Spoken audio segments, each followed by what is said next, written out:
Hello, this is Anna McGovern from AW.Today, and I'm back with the Executive Director of NatCon. So we're approaching the end of NatCon in Washington now. What has your overall experience been? I mean, this conference has been a smashing success and really, I think, demonstrates how many new voices are coming to the movement. Yesterday, for instance, Ram Madhav gave a fantastic speech. He's the president of the India Foundation, basically saying that Indian conservatives, the BJP, the RSS, they are national conservatives and they want to join this global movement. Yesterday, Balázs Orbán from Hungary said something very similar. Monday night, Saurabh Sharma was talking in a very similar way. And so whether it's the vast number of young people that are at this conference, people from around the world, and just the overwhelming enthusiasm and energy, it shows that this movement is growing, it has global relevance, and that it's very much ready and poised to take power in the years to come. Brilliant. And a potential criticism of conferences such as NatCon is you've got people from across the world all coming together and talking about issues that that they believe that need to change and ways that they can make society better. But then you also pose the risk of people talking shop a lot, but then afterwards it's just all talk, but where's the action? So what would you say to those attendees today, following on from after the conference, with what they could do to actually make a difference? For sure. I talked about that actually a little bit in my speech, which was sort of the comprehensive case for this global anti-globalist alliance, or a nationalist international, if you will. Yeah. Take what you said as true. There's still value in just getting together and talking shop. Why?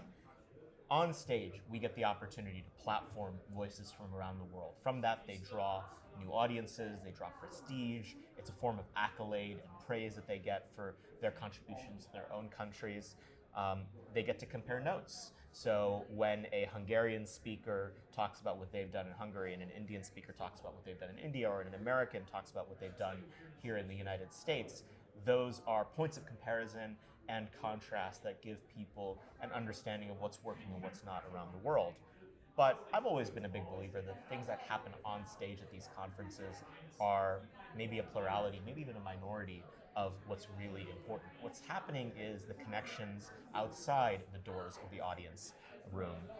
The conversations happening in these hallways, the conversations that happen late into the morning over dinner and drinks, those are connections that are going to be enduring. I know a lot of people use these conferences to see old friends. And again, they draw strength, they draw advice, they draw productive relationships from those connections. So much of the reason why the right has faced challenges in pursuing political power over the last 50 years has been because it is fractured around the world, in contrast to a united left. And so we see just putting good people in a room together as an end unto itself.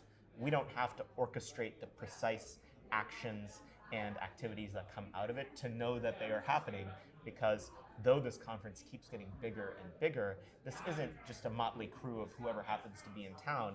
It's an intentional gathering of leaders who are in positions to take action after a conference like this and actually make a difference.